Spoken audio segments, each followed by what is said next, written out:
Então a equação do campo de Maxwell, ela tem exatamente o operador de projeção, né? O θ. Então, na verdade, esse O, no caso do campo de Maxwell, o O mini é, na verdade, o θ mini. Então, é essa equação que eu tenho. Então, o nosso operador é O. Aí a pergunta é, qual é o operador, né, que eu posso multiplicar, né, vou pegar esse operador aqui, né, Lambertiano, vou botar esse, então, quer dizer, na verdade, essa operação aqui, desculpa, tem um D'Alembertiano a mais, desculpa, só colocar isso aqui. Então, essa equação aqui é isso aqui, pessoal. D'Alembertiano, θ mini, aí, igual a zero. Isso aqui é o meu O, né? O que eu fiz aqui? A gente fatora esse D'Alembertiano, bota o D'Alembertiano aqui, aí fica D alfa mini, menos dmi sobre D'Alembertiano. Então, isso aqui é o meu O mini. Então, o meu O mini é o D'Alembertiano vezes o θ mini. Dá para não confundir. Isso aqui é o O, esse aqui é o O, assim, e o outro é o θ. Certo? Então, essa é a minha equação. Então, eu tenho que buscar agora um operador P que, multiplicado pelo O, nesse caso, eu estou descrevendo uma partícula de massa nula. Estou escrevendo fora. Então, eu não tenho que ter D'Alembertiano mais M2. Tem que ter só D'Alembertiano. Minha relação de dispersão, ela tem que dar só K2 igual a zero. Então, eu não posso produzir D'Alembertiano mais M2. Então, eu tenho, quem é meu O? É o meu P, meu O é D'Alembertiano vezes θ, isso é igual a D'Alembertiano. Então, o meu operador P vezes o meu operador θ tem que dar 1. É isso? Comuta numa boa? Sempre vai para os momentos aí. Vai para os espaços de momentos. Então, o meu operador P vezes o meu operador θ tem que dar identidade. E aí eu tenho um problema. Por quê? Porque o nosso operador θ, se o operador θ satisfaz uma relação de quadrado, seria idempotente, todo operador que satisfaz a essa relação, P2 igual a P, todo operador que é idempotente, ou seja, todo operador de projeção, se eu olhar os autovalores dele, se eu pegar a equação de autovalores dele, né, vai dar lambda 2 igual a lambda. Então, todo operador de projeção, os autovalores dele são 0 e 1. Portanto, ele tem autovalor 0. Se ele tem autovalor 0, ele é degenerado. Ele tem determinante 0. Portanto, não é inversível. Então, esse operador θ não é inversível. Então, que essa relação está me dizendo que, nesse caso, que P vezes θ tem que dar 1. Se P vezes θ dá 1, P tem que ser o inverso de θ. Ele é não degenerado, né? Ele é degenerado, ele tem alto valor nulo. Ah, é verdade. Todo operador de projeção, né, tem que ter alto valor nulo, pelo menos um alto valor tem que ser zero. Tá dessa relação aqui, né? Esse P, suponha que eu tenha essa equação de altos valores. P lambda ele vai igual a lambda V. Suponha que eu tenho um operador, então, é uma equação de altos valores qualquer. Se esse operador satisfaz um operador de projeção, eu posso aplicar P de ambos os lados. Então fica PPV igual a lambda PV. PP, então isso aqui é PV, é lambda V, né? Então isso aqui PV é lambda V. Então isso aqui está dando lambda 2 vezes V. Mas se ele é um operador de projeção, P2 é identidade. P2 é P, perdão. Ele é um operador de projeção. Então PV é igual a lambda 2V, mas PV é lambda V. P é um autovetor. Então, a equação de autovalores para um operador de projeção é assim, afinal de contas, poderá ser não sei. É igual a zero. Então, isso aqui vai ser sempre verdade para o autovetor de um operador de projeção. Portanto, o autovalor lambda é sempre raiz. Então, todo operador de projeção tem que ter autovalor nulo também. Então, se ele tem autovalor nulo, ele tem determinante nulo. Se ele tem determinante nulo, ele não pode ser invertido. Então, no campo de Maxwell, nós estamos com um problema. Será que eu posso então tirar a função de Green dele? Se eu não consigo inverter, eu precisaria tirar o P. P, eu preciso do P para compor a função de Green, mas sabendo que a função de Green, quer dizer, nesse caso aqui, se eu pensar que eu posso inverter, eu teria P igual a menos 1, dessa relação aqui, eu teria a função de Green do campo de Maxwell. Seria O menos 1 igual a 1 sobre D'Alembertiano P. E se essa equação só valer para um momento? Como? Para um único momento. Então, para um único momento de variância, pode fazer.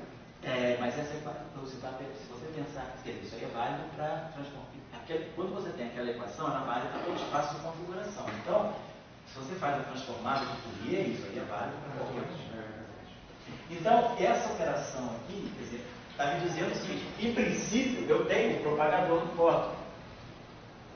A função de Green do fóton é P menos 1. Ele é só multiplicar por O menos 1.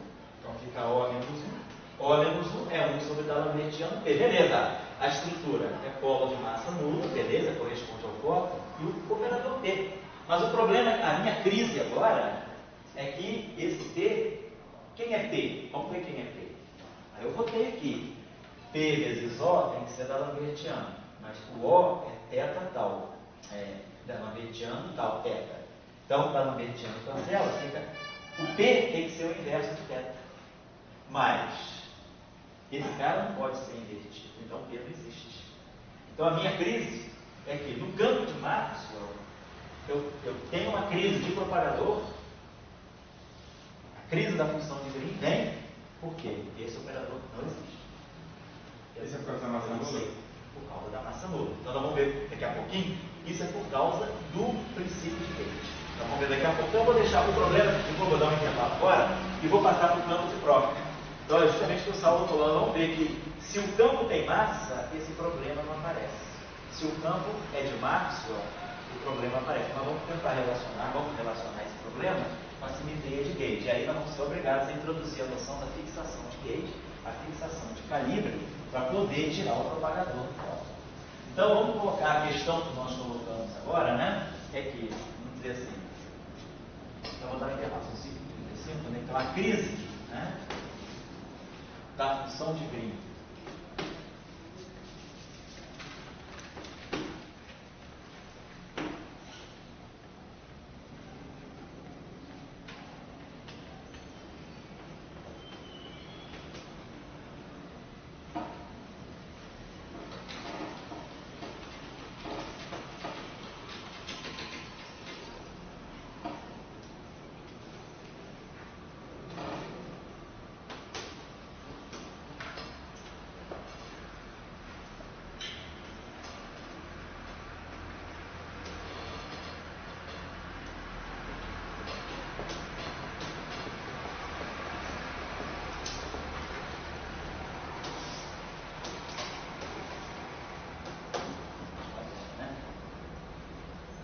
Porque vocês observam o seguinte, quando é que o operador de projeção é inversível, né? Se eu tiver essa relação P2 igual a P, se esse operador for inversível, eu multiplico porque eu tenho que PP é igual a P. Então eu multiplico por P menos 1 aqui e multiplico por P menos 1 aqui. P menos 1 multiplica o que dá 1, P menos 1 multiplica o que dá 1, então no final do dia eu ganho que P é igual a 1. Então, quer dizer, o operador inversível, o único operador de projeção inversível é a identidade. Se o operador de projeção não é a identidade, ele nunca pode ser inversível. Por quê? Porque ele certamente tem alto valor nulo. O único operador de projeção que não tem alto valor nulo é a identidade. Então, essa que é a crise. Θ não é a identidade, né? Porque θ mais ômega é que dá a identidade. Então, θ é apenas o setor de projeção do setor de spin 1, a parte transversa. Então, esse θ não é a identidade. Então, ele realmente não é inversível. Então, P, nesse caso, não existe. Então, esse é o problema do campo de Maxwell. Então, e aí, o Saulo já viu que está quente a questão. É por causa de quê? Você falou que é porque na falta de massa. Isso. A falta de massa é o que responde pela simetria de Gauge, da teoria de Maxwell. E aí, essas duas coisas estão relacionadas. Então, na verdade, é a simetria de calibre que está me proibindo né? Isso aconteceu. Vamos ver que, por exemplo, em 3 dimensões, no exemplo que eu dei hoje de Simons, apesar de ter massa, a crise vai persistir. Porque o que é mais fundamental do que ter ou não ter massa é ter simetria de gauge. Então você pode ter simetria de gauge e ao mesmo tempo ter massa. O problema persiste. Então o problema está mais ligado à existência de uma simetria de calibre. Em 4 dimensões as duas coisas se confundem. 4 dimensões é um pouco enganadora, são dimensões um pouco enganosas por isso, porque o fato de não ter massa significa ter simetria de gauge. Mas se eu vou para 3 dimensões, o fato de não ter massa não significa que eu tenha simetria. O fato de ter massa não significa que eu não tenha simetria de gauge. Eu tenho massa e tenho simetria de gauge. E o problema persiste. Então o problema não é a massa, o problema é a simetria de gauge. Tá? Então vamos querer atribuir o problema da crise da função de Green do campo de massa ou de qualquer campo que tenha simetria de calibre. Qualquer campo sujeito a uma simetria de calibre, ele vai ter esse problema. Então, vamos discutir isso um pouquinho melhor hoje, que é um problema central no QCD, na QED, né, a simetria de calibre. Então, a nossa questão é essa, né? Então, nós vamos fazer o seguinte, vamos deixar então, só para a gente montar a nossa estratégia para ilustrar o problema. Então, esse problema está acontecendo no caso de Marx. Então, vamos fazer o seguinte, vamos supor agora que eu tenho um fóton massivo, que eu não esteja descrevendo o fóton de Marx, que eu possa introduzir spin 1 e massa. Porque a teoria de Marx ela é uma teoria para spin 1 e massa nula. Então vamos perguntar, mas eu também, será que todo spin 1 tem massa nula? Nós sabemos que não. O C0 é spin 1 e não tem massa nula. O W mais e o W menos são spin 1 e não são massas nulas. Então nós sabemos que a gente pode ter campo com spin 1, né, e massa nula, né? Não nula. Então, quer dizer, o campo de Maxwell, as duas características essenciais dele são que ele tem massa nula e spin 1. E o problema está aparecendo aqui. Então nós vamos colocar agora, vamos pegar agora o chamado campo de Proca, vou dar um intervalo agora. Depois do intervalo nós vamos trabalhar o campo de Proca, que tem massa não nula e spin 1. Então vamos trabalhar esse caso aqui. E aí a gente vai ver a crise desaparece. Aí a gente vai ver, beleza, então foi a massa. Beleza, a massa.